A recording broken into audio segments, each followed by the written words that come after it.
I'm going to show you how to add a post, update files, use Form Publisher, add and create blocks, a new job opening.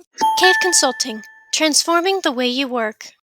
Hello, this is Taylor from Cave Consulting, and today I'm going to show you how to add events to your calendar on your GfirGov website.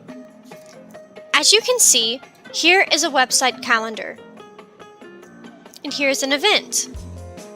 Unlike what you may think, you do not add events through WordPress.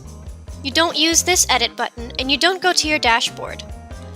This calendar is just a stylized version of a Google Calendar which appears on your website. And so to add an event, you first have to make sure that you are logged in with your assigned account. And then you will go and find the Calendar app. That will lead you here. To add an event, you simply click on the day that you would like to add the event on, add a title, and then right below that, you'll notice a day and time area, this clock icon here. If you want to change the day, you can select this, and you can change what day this event is on. You can also change when the event ends. If you'd like to set a specific time interval, simply uncheck all day, and you can set the exact times here. If you would like for this to be a repeated event, simply go to Does Not Repeat, hit the drop-down, and you can select when and how often you want this to repeat. You can add guests which will get email invites to this specific event which they can add to their own personal calendar. And you can also add a Google Meet for this specific day.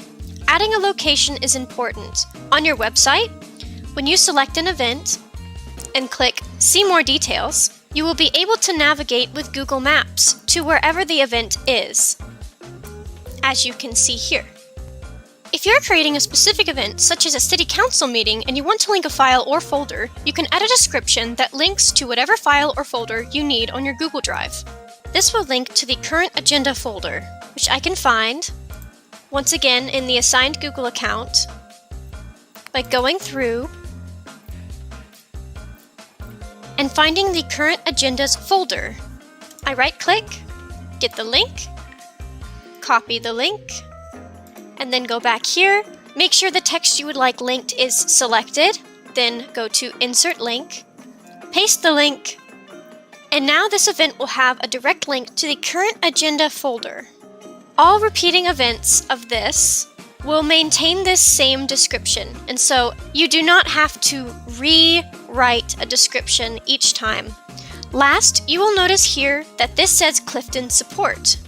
This is your default calendar. To make it show up on the website as an event, you're going to select this and then change it to your website calendar. You can see that the event color changed, indicating that it is now on a different calendar. Save, and then go back to your website to make sure the event is there. And here is your event.